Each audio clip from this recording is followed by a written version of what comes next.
Hello, my name is Joseph Carlson, and this is The Grief of Politics, episode 52. I'm joined by Avin Carroll. Avin, how you doing? I'm doing pretty good. How are you today, sir? Good, I guess. We've A talked. rare sunny day in the It Northwest, is man. it How are is you? rare. Just good. I mowed the lawn, but my mower died. That's always a good. It didn't die. It's always the first mow of the year when the mower's been in the garage and it's something happened, and so I had to I borrow mowed it. mine yesterday, and I got this big cloud of smoke. It's the first time my lawnmower's ever done that, and it ran fine the rest of the time. Yeah, I had a fuel additive that like cleans out the carburetors. I add a little catfold out. It usually runs great, but mine didn't start. It's a thing. It's a thing. It'll be fine. Um, yeah, I don't know. Evan, we've talked about it before, but I was like, around but right before the election, I was like, I'm gonna unplug from the news. I need to unplug to keep my sanity. And now it No, seems like I am like that scene in the third Matrix movie, which everybody remembers is really great. No, anyway, that part where Neo goes to the machine city and all the ports get that one port gets plugged into him. That's what I feel like every day because I'm just mainlining news all day. And yes, I'm a squishy liberal, but it is crazy to me. you're not as squishy as you think, Joe. Well, I'm pretty squishy. Anyway, You don't wear Birkenstocks and socks. I did today though. They weren't Birkenstocks. They were flip flops. They were Adidas flip flops. I had reached peak middle aged white man when I looked down and was weed eating, and I All had, right, all right. but I did protect my feet. I had socks and Adidas slippers. So, um, but yeah, it was yeah. I'm peak middle aged white guy. It is weird. I mean, how are you finding? Are you trying to like unplug? I may next week. I may physically unplug and I listen to mean, like some fantasy D&D podcast or something because I gotta. It's getting to the but it's so. I'm doing the thing again. I remember this in the Trump first term. Sorry to interrupt. I just remember in the Trump first term, it was a thing where I would look at my news feed and like, oh, this is from 3 days ago. This is out of date.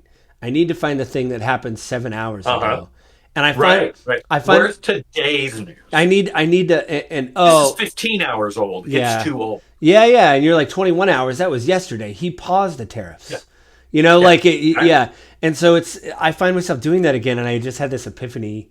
Uh, what was it yesterday? I was like, man, I'm doing that again. Where I'm like, oh, this one's 4 hours. That's pretty good. This from the newsmen that I listen to, the 4 hours is a good drop. And even people doing the news, which I remember a little bit in the Trump first term, but it seems to happen more now, which is they do like a little interstitial before the episode. They're like, hey, just to let you know, we recorded this before Trump did X, Y, or Z. So this conversation does not reflect the 15 minutes, that happened after we recorded said episode where we normally record whatever. Um, so yeah, that's where I'm at. Are you gonna try to unplug or?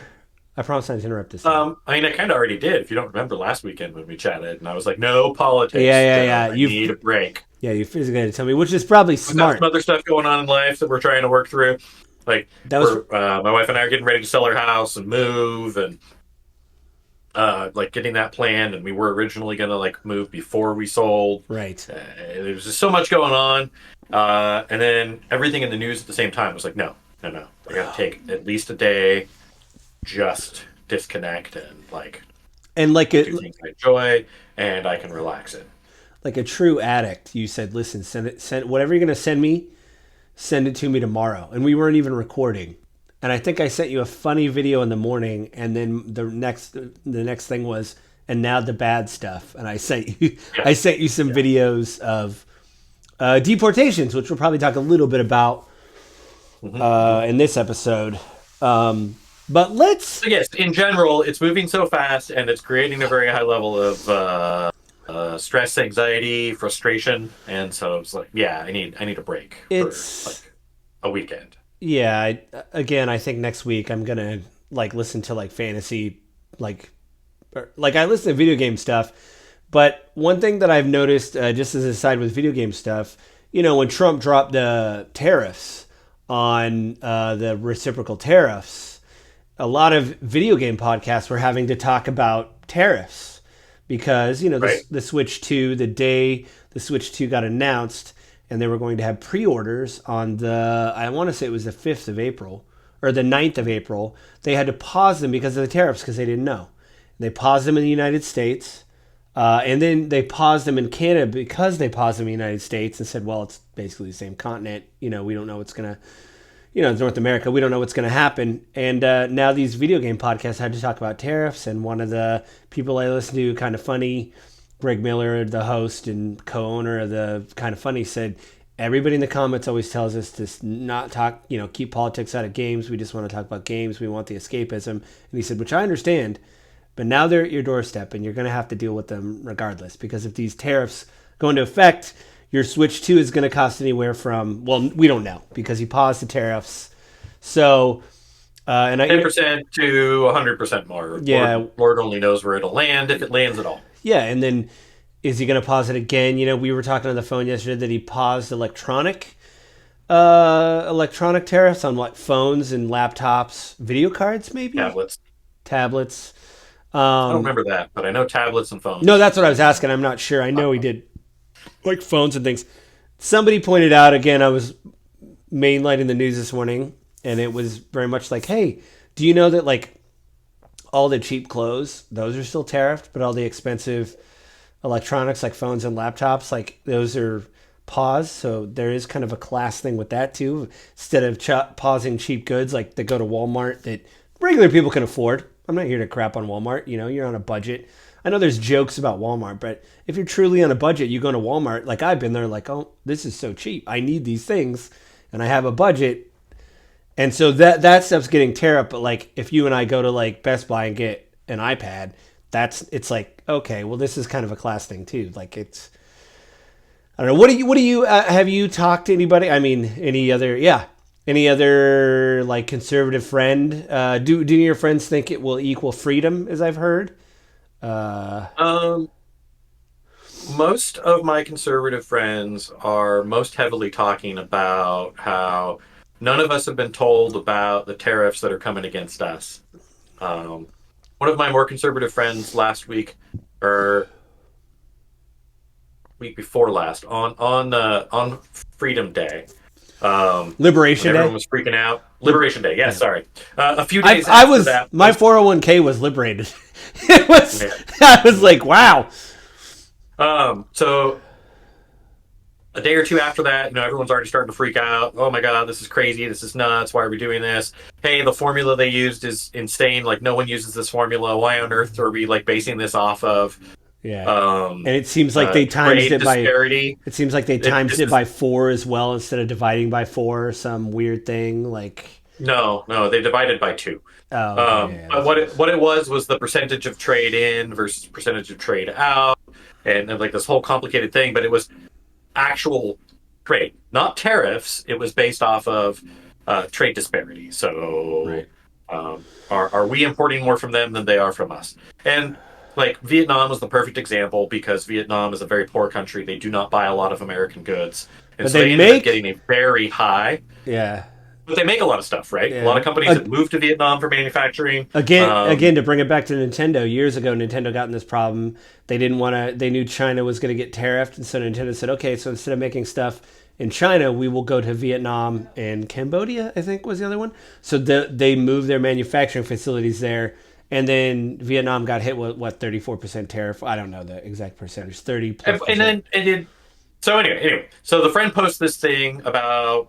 Everyone's all freaking out about the math, and all the news is like, this is stupid. Why are we going into a trade war? Right. I don't remember who it was. It might have been Warren Buffett. It was someone else. But like, this is the stupidest trade war ever. Yeah.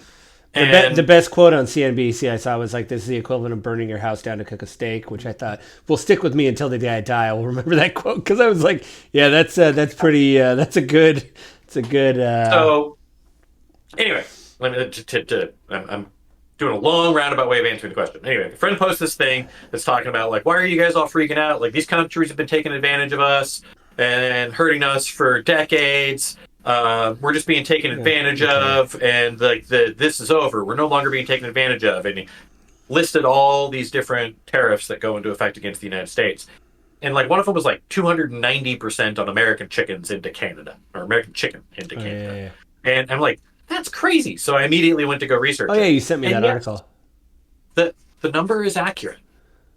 When we hit a specific threshold Oh. that the Trump administration set in 2020 while he was still president in the renegotiated deal, and we don't ever come close to that threshold. Right.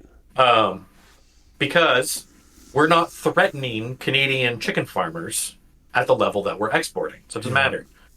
And thankfully, in my eyes, that same friend got called out by every single respondent underneath it. There wasn't a single person that was like, yeah, it's a great thing. Like, everyone was like, what are you talking about? Like, this is nonsense. Like, these tariffs are, yes, these tariffs are true, but there's zero context for these tariffs, and we don't actually get billed any of them. So it was kind of a, like, there's that. So, like, super, super celebrating the meme without any of the depth. And so that's kind of where I've been seeing most of my more conservative friends. Another conservative friend of mine, maybe not necessarily conservative, but definitely Trump supporter, today posted like a high level of excitement that the military is now occupying the southern border. And on that aspect of it, like, I'm kind of like, I mean, it's our border. Yeah. Right? Like, we do have immigration police, we do have border patrol, like, that is kind of their job. I honestly don't know that having the military there is going to really do a whole lot different, but it might be scary enough to deter people. But I mean, all they're going to do is the same thing border patrol's doing. They're just going to arrest them. And in all likelihood, what's going to happen is those soldiers are going to detain the people and hand them over to border patrol. Right. So maybe more money will make the border more secure, because maybe the military will bring in more drones and night vision, and they'll have a larger physical presence. Yeah, they'll have more. They'll have more resources, maybe. The frustration for me is again, it's way more about optics than it is about substance, right? Like, making the big deal about deporting people on military aircraft, which costs way more than private flights, but it looks cooler. Yeah, they've been making those videos. They've been putting, the White House account has been putting on social media. Which, can I just say, like, kind of, it doesn't make me feel good seeing that. I'm like, ooh, okay, military planes. You know, like, it has the opposite effect on me. Again, squishy liberal, but it fits the narrative of invasion. Yeah, and then which Kristi Noem, you know, with her makeup and flak jacket, and where were they, Colombia or whatever, wherever she recorded that video of, like, this is what's going to happen to you if you. So, anyway, I don't know many of my conservative friends that are happy about prices being more expensive, but a lot of them are still buying the party line because they're not actually getting all of the news. Right. And the math and the coverage. Like, they're only exposed to maybe the social media accounts that they get their information from, or they're only getting the news from Papa Trump approved news media sources that are towing the party line on spin. Yeah. And so, I don't know, for me it's been really frustrating, because I'm like, I'm not anti-tariff per se. Like, we want to be fair in it, but no, I mean, fair enough. Like, the Chinese, we are not being taken advantage of. I think that needs to be very, very clear. And for everyone who feels like we are being taken advantage of, I am sorry, but Vietnam doesn't have the money to buy our or goods. the people. They don't have a population. Or the people, right?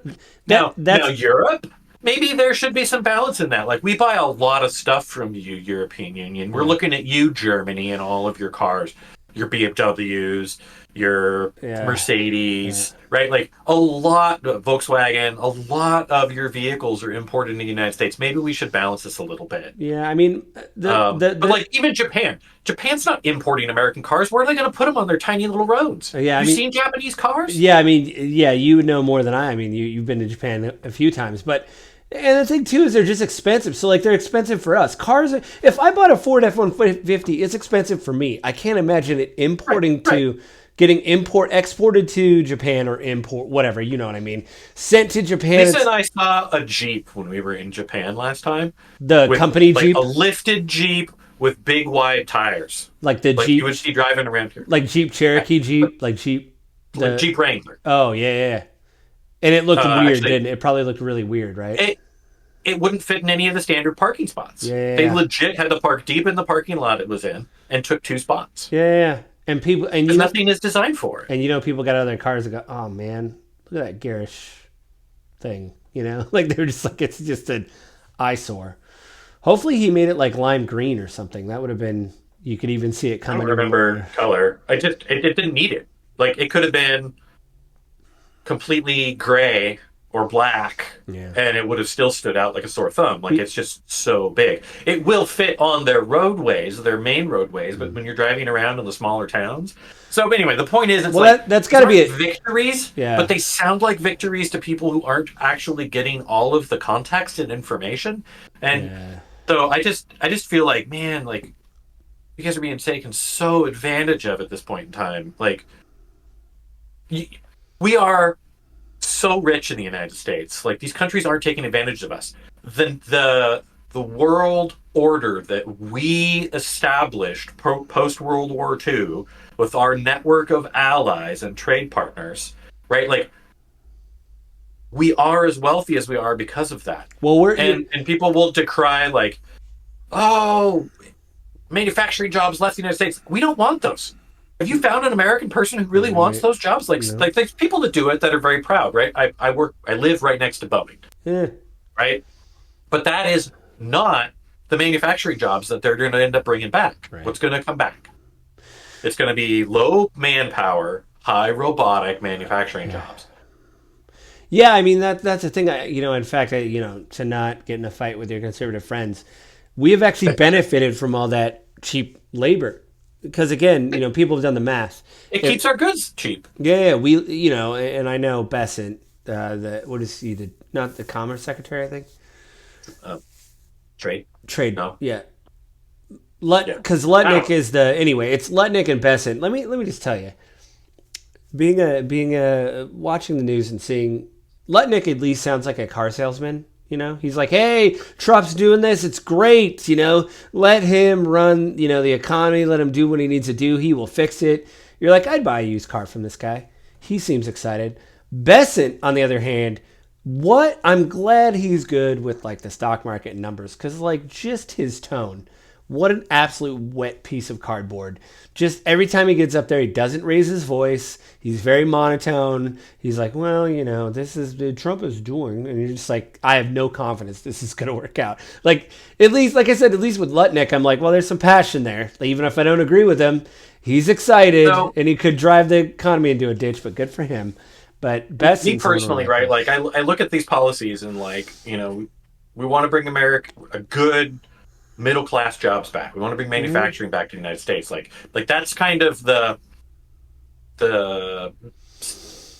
idea behind why we're doing tariffs. Like we want to bring American jobs back in the United States. We want to make American jobs solid again, right? When we start manufacturing stuff, we want to have fair trade with these other countries so they're buying our goods because we're making them. Yeah. And one, like I said, they're going to be high robotic jobs. They're not going to be large volume jobs, right? Like the thousands of jobs that are lost because of tariffs, just because the economy itself will slow down, is not going to be rebolstered by the jobs that are created by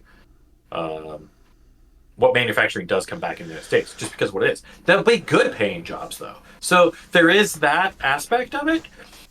What I think it was Besant that said, and I don't disagree with them, right? Like American society, American culture isn't about buying cheap things made in China or Vietnam or wherever else they're made, right? Like that's not, I think if we thought about it and think about it, like that's not who we want to be at the core, like people that are only just buying the cheapest thing because it's what we want. I think it's how we live because it's the society we now are living in. And the idea of bringing high quality, expensive goods into the States, like who's going to buy those? Like most of us can't afford that. Yeah. If we had done this in the 70s, yeah. before the work left, it probably would have kept our wages higher because we wouldn't have been outsourcing work the same way. Yeah, that's the 70s. But like, anyway.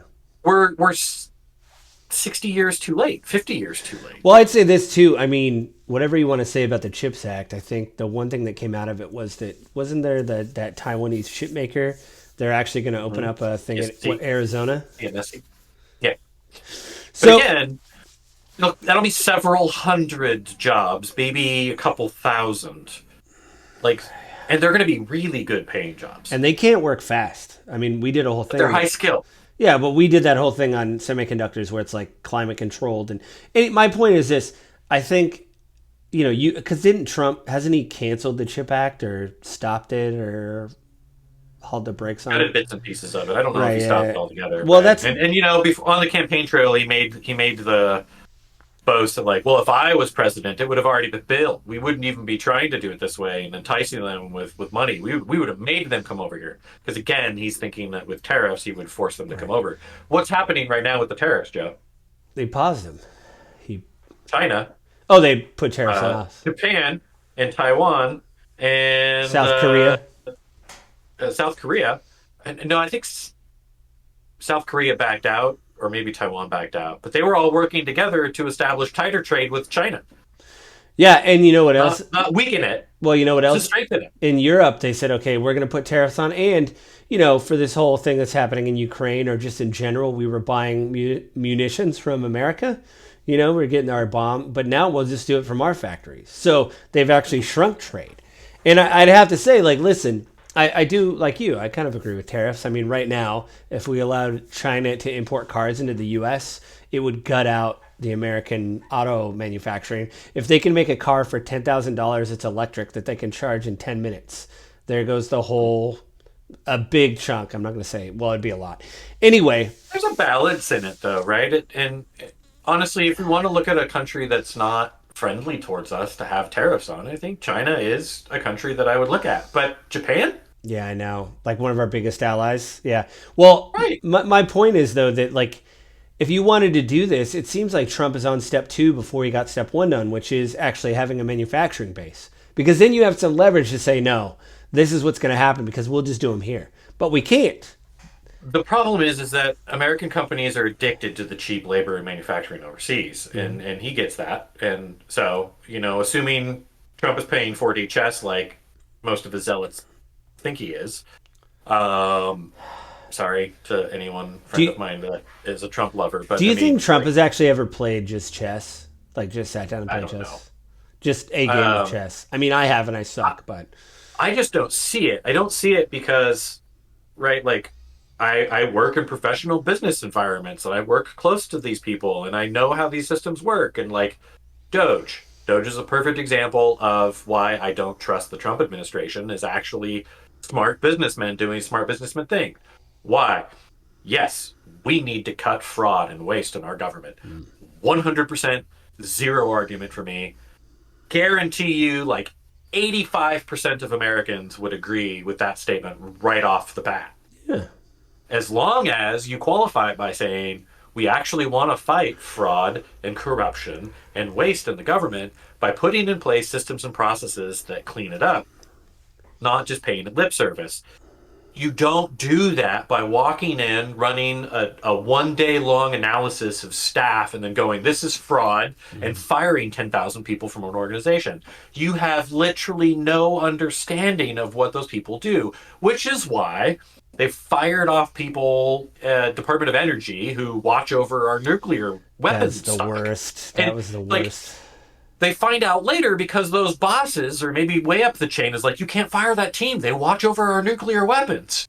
Yeah. Like, there's zero skill, knowledge, or thought into going into those audits. I was excited for Doge because I was expecting it was going to be like a legitimate outside auditing organization that was really going to look for waste and fraud. But instead, it is a grievance machine of punishment of things I don't like, and it's petty. And That, so I see that, yeah. and then I look at what we're doing with tariffs, and it's the exact same thing. And I'm like, there's no plan, there's no thought. This is rage. Yeah. This is anger. This is you hurt me, I'm gonna hurt you back. And I there's mean, not even any proof of actual hurt. It's just fabricated. it's something that got pointed out to me listening to all these, the liberal news people that I do. Why is it that Trump won? He's president, right? All the haters, shut up, right? We won. But if you watch any of these people, well, Trump, especially like you just mentioned with his policies, or if you watch any right wing commentator, right wing news people, they're still the victim. One, they don't like victims. There shouldn't be a victim mentality. But if you watch these people, you just listen to like, you know, they're it's like, God, if they just let us do this, why won't they let us do this? It's like, you guys won. Why are you acting like you lost? You won, and Well, because the judges are blocking them and they're overstepping legitimate executive authority. No, the United States is not a monarchy. yeah, yeah, And yeah, our judges, liberal or conservative, have every single right to do their job, which is to keep the executive and legislative branch in check, as much as the legislative and the executive branch keep the others in check, yeah. right? The Exactly. president keeps Congress in check with the veto power. Mhm. The Congress keeps the president in check with one, the power to impeach, but two, the ability to say no, that's our job, and we're going to overrule you Yeah. by majority. You can't veto when 2/3 of Congress agrees, I believe. Yeah, you gotta get like what 60, whatever it is. Yeah, you gotta get 2/3. So I mean, to bring it back to tariffs, I got this AP article and it's new, and I don't want to go through every point, but they do it because I thought of, like, this is how broken brain I am. Where last night I didn't sleep well, and I was like, did someone make a timeline of these tariff announcements? Like I was like, because I don't, not that I don't want to do it, but I would probably miss a date, and the AP did it. So thank you so much, AP. I don't know if this is the whole staff. Oh, I think Wyatt, Grant, and Phillips did this, and so thank you so much because like, the only This thing came out April 11th, so this will, by the two time the days ago, podcast come out, it'll be a few days old. For us, it's only 2 days recording this on the 13th. yeah. But I'll say this much: the only thing I wanted to point out was the dates. So we went from January 20th to the 26th is when he threatened 25% tariffs on Colombia. Then on February 1st, he signed an executive order to tariff imports from Mexico, Canada, and China. February 3rd, he agreed to a 30-day pause for Mexico and Canada. So that's 2 days. He paused it. On the 4th, the tariffs from China still went into effect. China retaliated that day. This is the biggest gap I could find between the 4th and the 10th of February. So 6 days, 5 days, whatever. Aluminum things like, and then on the 13th, he's gonna do reciprocal tariffs. That was the whole plan, such as India, Europe, and then let's see here on the 25th. So that's actually kind of a big jump. That's the biggest jump, the Yeah, 13th yeah. to 25th. Yeah. Then We went 2 whole weeks without tariff news. God, I know. And then it was March 1st. Okay, we're into March. He signed an executive order to instruct the Commerce Department to consider whether tariffs. Do you think they did that? Because he was going to do it anyway. Did he just look at their report and go, thanks, guys. I got it. Oh, I actually wrote this up before you guys submitted your report. Well, too bad. Anyway, so the 4th, the 25% imports from Canada and Mexico went into effect. March 5th. Oh, look, there's a 1 month exemption. So that was a day. There's a 1 month exemption, new tariffs for Mexico and Canada for U.S. automakers. So then on the 6th, the next day, he postpones the 25%. So what it just goes down and down and down, right? And then we're to this where he did the reciprocal things on the 2nd, and then the 3rd, auto tariffs, hang on, 34%. I'm trying to think where we are now. It was the 5th or the 9th is when the reciprocal ones. The point is, imagine being a business leader and looking at these dates and going, why in the world would we invest in this administration? We don't know what they're going to do. The biggest gap we have is 2 weeks to know. Right. And a lot of people pointed out, you got to come up with a business plan months in advance. You got to do those PowerPoints. You got to lock that stuff in place. Joe. What? They did. Well, the business Project 2025. No, I mean the business leaders. They have to go in front of their boards and go. Oh, yes. Sorry. The business leaders that are being impacted by this and trying to figure out how they're going to shift. Right. Yeah. So you're like, okay, so the biggest, like, the amount of gap there's been between him announcing new tariffs has been 2 weeks. How do we go out a quarter? How do we go out a year? How do we go out 5 years when we have 2 weeks? And then, if you're rich enough. So there was something I have to look into more that some other news people that I watch said they're going to look into it more. So I'll probably wait for their reporting because they put it on my radar and I thought that was crazy. So the CEO of NVIDIA, Jamie Huang, is that his last name? Jamie, is that his? Something like that. Sorry, it's a CEO of NVIDIA. You know, Trump had the. I don't know if he's actually American. Anyway, Trump had that $5 million gold visa that he was selling. Remember, he had that press conference. He goes, "Hey, if you want to be a citizen, just give me the 5 million. We'll give you a golden visa or golden whatever it was." Well, the CEO of NVIDIA bought that so he could have dinner with Trump. And then he said, "Hey, it would really be great if like you could pause tariffs on my chips coming in." And they're paused. Supposedly. That's what the news people are looking into. So all you have to do is have a dinner with Trump and give him the $5 million for the gold visa, and then you will get your wishes looked into. That, and so I want that report to come out. I want to read more about it. But we always talk about corruption and stuff like that. And yes, I'm sure Biden, there was corruption, blah, blah, blah. But like just so brazenly to have dinner with Trump and say, "Hey, could you do this for me?" And he goes, "Okay," and just does it. Like, it's like, okay, wow. I mean, the whole administration has been that way, though, right? Like, I another reason I get really frustrated by people that absolutely love Trump is it's like it's so flagrant that there is so much corruption in his administration. There's Obama. so much money, Well, I right? mean, Last week before, no, just a couple days ago, there was a recording of Trump in the Oval Office pointing to different people in the room, talking about how much money they made oh yeah, the dip. when he canceled the tariffs Yeah, the or dip. paused them. Oh, he made $2 billion. He made 900 million. Yeah, Charles Schwab was there. Of Charles Schwab, fame. Like, The Charles like, Schwab. um, Trump tweeted right not long before, or not tweeted. He put it out on Truth Social. So I don't know what they call that. Truthed. I think they call it a bleat. He bleated. I think that's what they call it, which is exactly what a Now sheep would be a does. I good think. time to invest. And so, like anyone that was following along, but there's investigations into insider trading in that, and it's something that I think most people that support Trump would be really, really, really pissed off about if it wasn't him in office. If it was Yeah. anyone else, they'd Yeah. be screaming from the rooftops of Absolutely. corruption. Absolutely. And I mean anyone else. Yeah. If Trump had lost the nomination, but someone else went in that wasn't Trump but was running his policies, they'd be screaming from the rooftops. If this were Ron DeSantis, Yeah. this is corruption, this is the swamp, because he's established. Um. He's an establishment politician, more so. Well, you heard like Obama was giving a speech somewhere, like at a summit, and it was like a thing where, He said basically the same thing. Could you imagine if I did this? yeah, like literally was sitting in a chair going, "Can you imagine if I did any of this?" And I was like, "Yeah."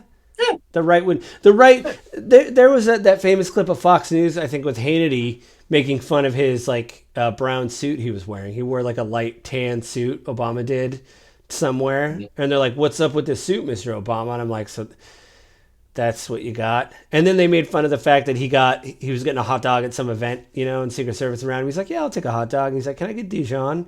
And then, of course, Fox News made fun of him for that. They're like, "Oh, with your fancy Dijon." I'm like, "Oh God, to be back in those days with that is somehow he likes Dijon." Like, yeah, man, it's what an upper class elite. And very well, like I was not a big fan of Obama. I think there was many, many failings and things that were done wrong in his administration. I think there were many, many things that were done wrong in Biden's administration. But what I can say is, love it or hate it, they did their best to follow our Constitution. I think. Yeah, I they don't actually know. they actually cared about, like, they had lawyers there like we got to do this, we got to do that. Like, I don't know if in the last 20 years we have had a president that hasn't been corrupt. yeah, Like the amount of corruption that you can see. I think the big shift in like disappointment for me is I was in my mid-20s. I grew up Democrat, liberal, because my parents were. I shifted to conservative because as I got older, I began to realize that Democrats are really running this When you victimhood when you move, leadership philosophy. is it when you moved out of the house? You were like, finally, I could be a conservative. Like sometimes that No, happens. no, just getting other perspectives in news, and I went to college, and um, one of my American history teachers ran our American history book in conjunction with other writing because the author of the American history book, in his mind, he's a former Air Force officer, was like, this author is like a socialist. Wow. And so I'm not going to not use this book. I'm going to give two interpretations of the same period of time and then let you guys analyze it and compare the two, That's a good which way to do it. Like, I loved, right? And so I began to realize, like, oh man, like everything the Democrats have been telling me isn't really all true. Like, there's partial truth to it, but there's definitive spin. And so, in my disillusionment with what I had been associating myself with, I moved to the right. It didn't take me very long to be like, these guys are all liars. Every these one of them. yeah, it's a There famous. isn't an honest person here. It's that like no, I was gonna tell you. I don't And know. when you are an honest person in that room, you get chased out. Yeah, I mean it. A lot of people have pointed to the fact too. I mean, the Daily Show did a great thing on this, but the idea that when the market would tank for a day or two, because all presidents have up and downs, right? And Biden had a day where it was like, something and it cratered, and they're like, oh, the stock market's down, whatever. Those same people, and the Daily Show did like one of their great supercuts of all these people when it was like the third day of like 1,200 point drops or 1,600 point drops, and they're like, hey man, don't look at your whatever, just relax. And they're like, why was it like everything on fire when Biden did it, but now that Trump's doing it, you guys are like Zen monks, just sitting there like, hey man, money's just a number. And and Don't worry about the stock market. The yeah, stock market's not the economy, blah, blah, yeah, blah, blah. Which I do agree with, actually. Like, most Americans, they could give crap about the stock market. If they're not ready to retire right now and they're not looking at their 401ks from a, like, I'm retiring in 6 months or next year perspective, they're really looking at their receipt at the grocery store when they leave. Which, groceries, that's a great word. It's an old word. when he said that, I Kind of was an like, interesting word. oh my God, he's never bought groceries. That's right. He doesn't know that. Like, Right. Like, so the price groceries, of eggs ancient word. It's haven't powerful. really It's gone weird. down, right? That was a big, huge campaign thing, Yeah, right? yeah, This trade war that we're trying to start, like, yeah. it's not going to help. Right, It just won't. right. Home prices. Housing is one of the most expensive and difficult things, and housing inflation, purchasing homes or rentals, has been astronomical over the last decade, Yeah, way outpacing core inflation of other products and services. And we're going to tariff Canadian lumber, which is where we get most of our lumber at this point in time because we don't cut trees in the United States the same way we used to. We don't harvest lumber the same way we used to. Um, Good or bad, you can make the argument one way or the other. But no, now we're going to tariff Canadian lumber. yeah. Well, I mean, that's a We're thing. gonna. A lot of people have pointed out, like, yes, we're being ripped off, right? But the countries we buy stuff from make things that we can't do, like coffee. Apparently, it's been brought to my attention. It seems like we're all like trade experts now because we have to read this stuff. But apparently, the only U.S. state that can grow coffee is Hawaii because of the climate. We There's no way Hawaii could keep up with giving all 50 states coffee. So Right. we import Not it possible. from small. I mean, I've seen the posters at Starbucks. Africa, mostly Africa, parts of Africa, South America. Those populations again are not the size of the United States, so they're not going to buy all of our. They're like, hey, this is all we got, and the And one. they're poor countries. They're poor countries. Yeah. And I know I've heard on the other side that like the reason why Trump did this across the board was because China would be like, oh, we didn't make it here, we made it in Vietnam, so you can't tariff us, so we tariff everybody. You can't write some weird thing on and I'm like, okay, that kind of makes sense if it was like paired with something like it's still like you said, it doesn't add up, right? It's like okay, and then Not hard to target sourcing, right? And I know it's not hard for us to target the sourcing of the manufacturing yeah, because what are we doing with oil from Venezuela? yeah, yeah. If you're a country that imports oil from Venezuela, we're going to tariff you. That's what we're doing. Yeah, that's the thing, and we've done this all the time. No matter what you think about monopoly whatever. Anyway, you get what I'm saying. Monopolistic. Yeah, habits. We have these committees and stuff all the time, and they have court cases, and then these companies go, you know what?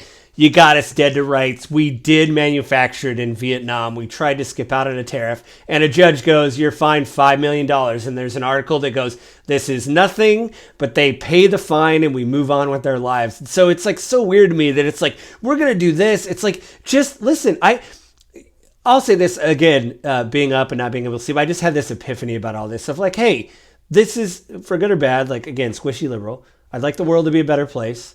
But this is kind of like the devil's bargain that we've shook hands with and said, this is acceptable, right? You're going to get a slap on the wrist. These people are going to produce it in a country. They're going to pay people $1 a day, which is terrible. I think that shouldn't happen. But if that's what's going to happen and everybody's agreed that this is a system, just shut up and shake the hand and be like, okay, we're done here. You know, you got your fine. We got our iPhones. Yeah, you did do them in Vietnam. Darn it. You know, like, but this idea of like, I don't know. It's crazy to me. And we don't have much time left. And I know we were just going to mostly talk about tariffs. I do want to bring in deportations a little bit, which is weird. This is kind of my episode. We talked about that at the beginning. Yeah, on my mind because you sent me those articles, which is why I kind of diverged from tariff over to deportation. Well, what I like about it, the AP's doing God's work over here. It might be the same person. No, it's two people, Michael Kuzelman and Regina Garcia Cano, and this was updated on March 21st, so it's not that old. But basically, it's how people are getting to Venezuela. Have you heard of anything that's been going on? This is largely a rundown on the deportation specifically to Venezuela, to El Salvador, right, of the Venezuelan, supposedly the Venezuelan gang members. Supposedly. And then this really runs down everything that happened with Judge Boasberg? I think Bozeman, was his... Berg. Boasberg, right here. Yeah, Boasberg, you're right. Yeah, Judge James E. Boasberg. But I'm probably butchering that. I'm sorry. Yeah, so this is mostly a rundown of the events as they went through his hearings, kind of what was going on. I didn't even realize that at 2:16 a.m. on Saturday, March 15th, two legal and advocacy groups, the ACLU and Democracy Forward, sue on behalf of the 5 Venezuelans held in immigration detention who fear they will be falsely labeled members of the Venezuelan gang Aragua.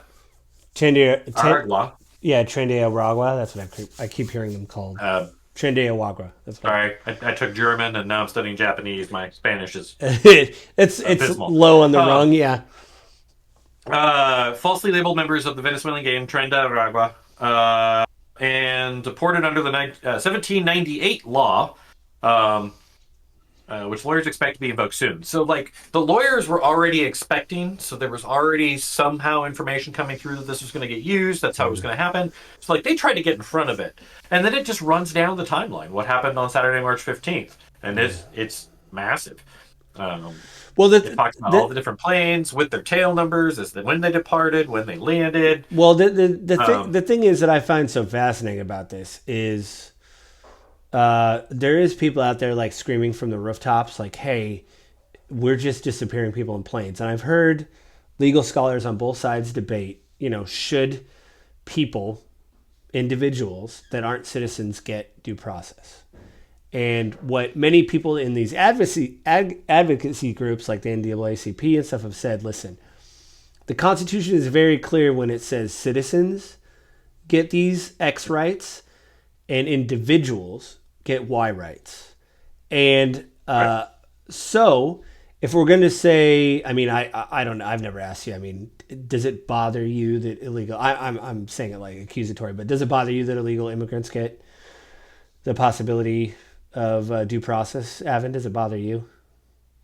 I don't know. No, I think it's an extremely American thing. Like, I think everyone should be afforded due process. Yeah, even if you're here illegally, you should at least be allowed to make the case that maybe you aren't here illegally. Maybe you were detained without proper identification. That's one of which has happened quite a bit in the last. That's what happened with one of these people. Was they fled from Venezuela? They were literally a political prisoner because the government there was cracking down, and they were, if I remember right, all these cases are kind of blurring together. If I remember right, they were homosexual, and they were like, Well, anyway, basically, that doesn't matter. Basically, the government came to them and said, "Hey, you need to put our political stuff on your building." And they go, "I'm not going to do that. You guys are fascists or what, whatever." And so they were arrested and tortured. So they came here seeking asylum, and they went through all the proper channels. They went to a port of entry, like through Colombia, and said, "I want to be an asylum seeker."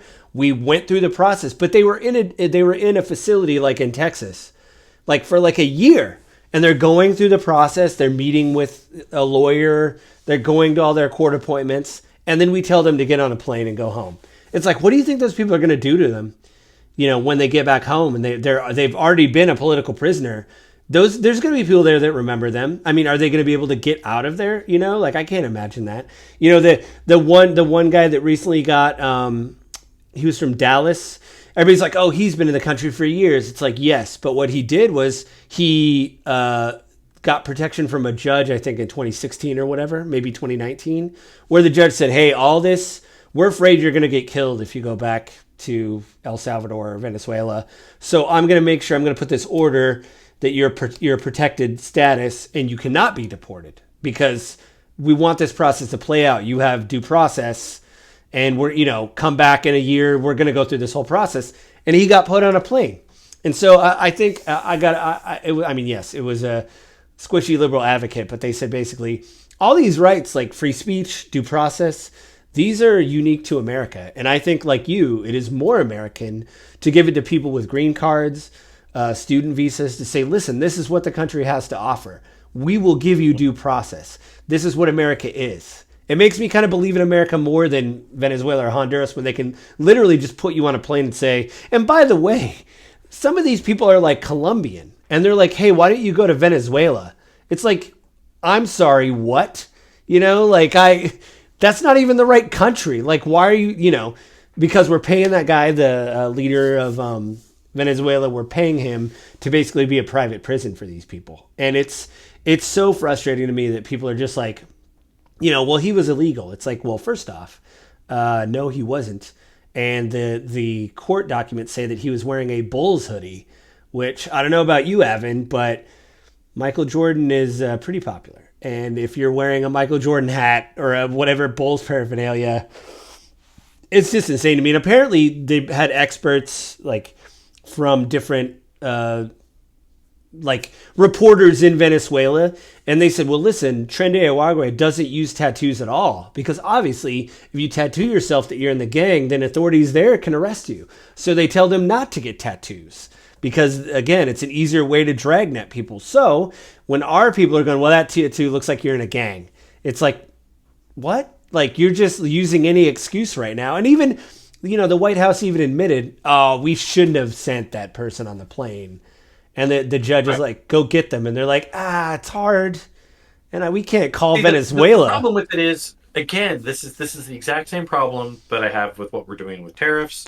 And even more so with Doge. Right? Like we're moving so fast to get things done. Yeah. That we're not doing anything well. It's literally get as much done as you can possibly get done before we get stopped because they know it's wrong. Yeah. Like, you know what you're trying to do is I shouldn't say this right. You know that your intentions behind what you're doing are wrong. You know that if you did it through the right processes and through the right mechanisms that people would actually be upset with you. And so you're trying to get it done fast enough that no one actually knows what's happening. You can continue to lie to your supporters and they'll believe it until there's too much evidence. Yeah. And by that point, the damage is done. Well, and everyone else, you're just going fast enough that the lawsuits can't keep up. So, and the courts can't. I mean, the plane was some of the planes were in the air and the judges like turn them around, which by the way, if I don't know each plane that leaves, but you're telling me got timelines here. As you're telling me, the Department of Justice, i.e., the U.S. government, under the direction of Donald Trump and the Homeland Security guy, the commander in chief tells the planes to leave, and a judge says you need to turn them around. They didn't have due process. We got to go through this whole thing, and they go, man, they're already in the air. You can't call a commander to be like, you turn that. They could do that in 2 minutes. call the commander, say turn that plane around. Within 10 minutes, I'm sure the person on the I plane. would wager it's actually probably already happened for other things in the United States, like in our history. I bet you could probably go back through and find situations where an American criminal was deported from one state to another, and they turned them around for one reason or Well, what another. I'm saying is it's Even in the history of ICE, I'm guessing you could find cases where we've done that. So yes, it's dubious at best. I think the strength in their argument is, oh, the plane was already out of American airspace, and so the order doesn't apply to them anymore. right. Okay, sure. I think that's kind of their argument, Well, I guess as well as it's the executive power. We're not exporting. We're we're deporting criminal terrorists under the Terrorist Act. You don't have authority to block that. Blah blah blah blah. Like there's a bunch. Those are kind of the layers of the cases, and we'll see how that plays out. well I'm then going to be honest. Like I have no problem with deporting criminals. Just make sure the person you're deporting is actually a criminal. criminal. Actually broke the law. Well, the You new can't just go, that guy has a tattoo, send him away.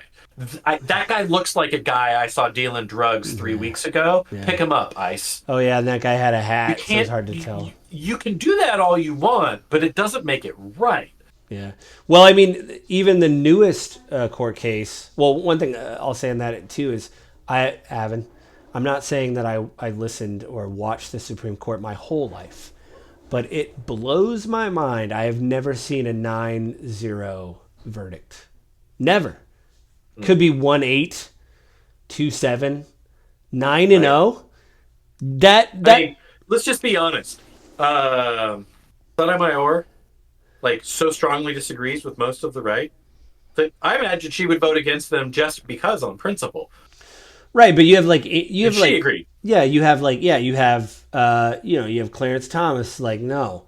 Like don't do that. Like it's crazy to me. I've never seen it. So it's like you screwed up when it's 9-0 of like bring them back. And then I guess the new court case is the judge said, "Hey, you have to give me some answers of what you've started to do because you were going to facilitate returning this one of the cases."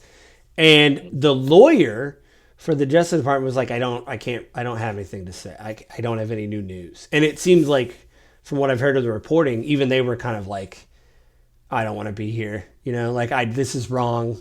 I'm sorry. I don't have any, the president hasn't told me. I can't tell you. Like, I'm so sorry. And the judge is like, you're kidding me, right? So apparently they put that, the Department of Justice put that lawyer on leave because he didn't toe the line and tell the judge to, but you can be disbarred for doing that. If you lie under oath and all that, you can be disbarred. So I think he leveled with the judge and said, listen, I don't want to be here, and they have not told me anything else. So do what you have to do. I'll sit here and take my licks. You're going to tell me that, like, again, it's that handshake of like, hey, we know we screwed up, So now this is the thing we talked about weeks ago, maybe on the phone, maybe not on the pod. The idea that now we get to see what's going to happen. I guess now we're realizing that the whole Justice Department is basically a handshake of, yes, we will do what you say. So like how is enforcement going to happen now? Now that they've basically been like, well, we really don't know what to do with the, no. It's not in line with either of our conversations today, but I read an article Friday after Trump wrote a couple of executive orders targeting two people specifically. Individuals, which is insane. Yes. Two individual people that Trump wrote executive orders to have them investigated. Yeah. One of whom, right, the argument is that like he exposed secret government information while he was in office. Mm-hmm. Seems bad. The only problem with that is like if those are actual real crimes that he committed, there wouldn't be a need to do an executive order to have him investigated. Like you would just be like, hey, yeah, why an here's all these things that happened. Why an executive order? Just arrest him. Why an executive order when you have the Department of Justice and the head of the FBI is like in your pocket, wrote a children's book about how great you are and how you were a king. You can't go to those people and be like, I need you to investigate this guy. That, at least on the surface, we'd all be like, that's kind of shady, but at least he's going through like the Department of Justice, like FBI. Right. No, but now he's I'm going to write an executive order. It's like, that is not even close to me. This is fragile ego retribution. It's meant to be intimidation to show other people if you speak out against me, this is what's going to happen. Um, and those law so firms, there's in those that article, yeah, the law firms, right? Like they that's buckled. just Yeah. like that should be terrifying to everyone, but Yeah. it's so kind of under the table. Well, they gave him $40 million Right. Like, of pro bono work, so that one Paul Weiss law firm, whatever. Anyway, so anyway, in the article, one of the things that they pointed out was the same thing happened. Trump wrote executive orders targeting individuals when he was president first time. And one of the reasons Trump didn't like Bill Barr was because Bill Barr refused to do those things because they were illegal. yeah, he's like, no, we're And not doing this. and you didn't hear a whole lot about it at that time. It wasn't as big of a deal. So this time around, it's a big deal right now. One, he's targeting individual, and like why? And two, I mean, we know why. I shouldn't say that, but two, it's a big deal because this is going to show us whether or not Pam Bondi actually has a spine. Yeah, her and Cash Patel in all the hearings I've seen in the interviews, the Pam Bondi more so will be like, this is why we're doing that. The president, blah blah.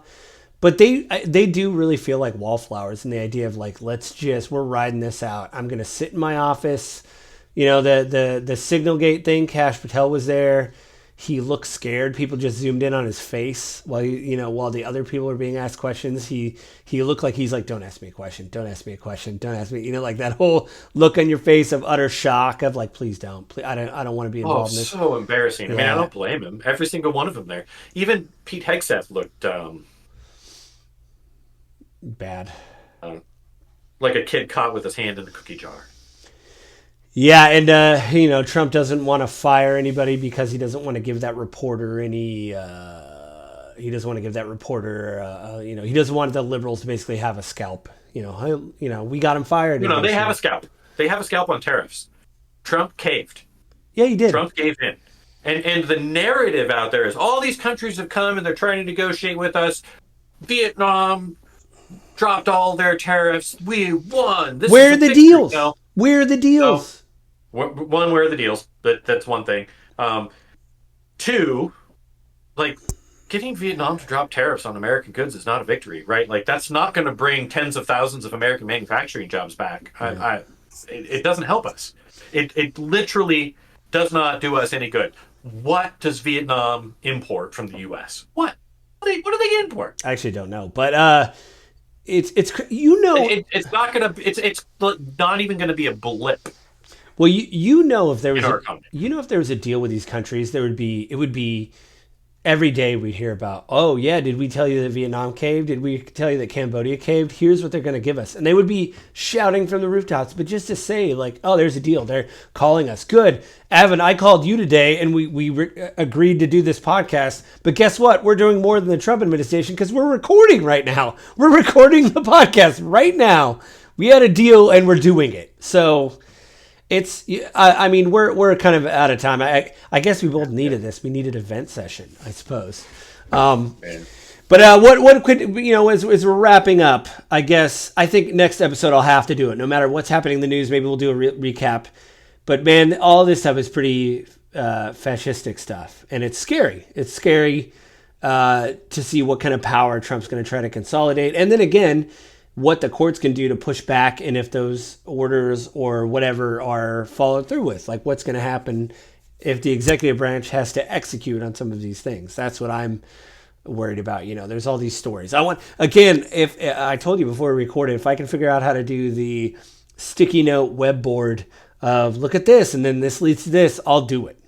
I might start doing that. I have tomorrow off. I might start doing that tomorrow because I'm broken brain. But is there anything you want to plug before we leave? I mean, I'll plug the same thing I always do. Obviously, check out my YouTube channel and real estate stuff. It is old. I haven't recorded anything new. Joe and I talked about that actually before we started recording. I'm working on some stuff to probably start doing that. I know I keep saying it. We'll see. It'll probably happen after my wife and I sell our house and move. So we're still several months away on the early end, probably. That's Your Agent Guide on YouTube. Look it up. Even the old information, a lot of it is still useful. Some of it is specific to that time frame, but a lot of it's just basic education on buying, selling real estate. Nice. And then, of course, you should check out Gaming with Grief, Joe's other podcast. Yeah, we and then email us at gwg Podfellows. Yeah, gwtpodfellows@gmail.com. And then let us know what episode you saw or whatever. I'm supposed to say in the beginning, like and subscribe. I think maybe that's why we have fewer subscribers. Apparently, the YouTubers I follow have said if you have to say it in the beginning, it's like a rule. So I'll try to get better about saying that. We don't have any advertisers right now, so you just get to hear us talk for almost very close to an hour right now. I'm just ranting about, hey, maybe in 100 days, everything will be peachy. But right now, not so much. Check out that stuff. And we do this once a month. I've been thinking about getting on here. And if you want to do this, if you want to rant, I'll put the video up. But, I can record straight to camera and rant about stuff. If you don't think I can, I can. I'll show you. I know you can't joke. Yeah, I could do it. I could rant so good. Well, everybody have a good month. Try to stay sane if you have to. Take some of my advice. Just unplug for a day or two. Just like Avin said, no politics today. If you have to watch videos on gardening or whatever your hobby is, like, cars, whatever. Just some, I don't know, whatever, something that maybe doesn't have to do with politics. Maybe hope. If I could make an invitation, if anyone that's stuck with us this deep into it, I'm gonna do an ask. If you are in support of and happy and excited about what's happening in the Trump administration right now, I'm just gonna ask you to do me a favor. Prove to me that not every single one of you is a cultist. Watch news media that doesn't align with your viewpoint. Yeah. And ask yourself when they're saying it, why do they believe this? Like, what possible truth could there be in what they're saying? Yeah. Yeah. It just dig past the surface of anger and frustration that they're talking against Trump that you support, and look to see where the kernel of truth is in what they're saying. Yeah, I mean, there is stuff hitting on both sides. There is stuff hitting my timeline right now about people like, hey, I turned a corner and I'm no longer red pilled, and here's why. And I think too, when prices start going up, that's going to happen more and more. I think a lot of his supporters are going to be like, Why is this so much money? But he said he was going to bring prices down, but he didn't. What the heck? I get it, right? Like Trump on the campaign trail did a really good job of hitting on a lot of stuff that's really frustrating and angering in our country right now. And I don't fault anyone on that. I don't think that he did any of it in good faith. Yeah. I don't think he did any of it in good faith. Yeah. And just if anyone's listening at this point in time that's just a diehard ardent Trump supporter who's upset that I called you a cultist, if you can't look at counter media to your viewpoint and see some truth in it, if every single thing that's not approved by the right-wing MAGA supporting social media person or news organization, if that is the only place you can get your information and you actually believe everything else is a lie, then you're bought in. And do yourself a favor and stretch out a little bit. Yeah. Please don't be angry about it. Yeah. And with that said, you want to know that Trump lied? Remember on the campaign trail, I don't know anything about Project 2025. I have no clue who those people are. Mm-hmm. He hired them into his cabinet. Literally the exact same people who wrote the policies in 2025 are the people in the jobs overseeing those policies. Yeah. Many of the executive orders are literally carbon copied out of that. He lied to the American people's face. If he lied about that, what else could he be lying about? Also, if you change your mind, let us know how.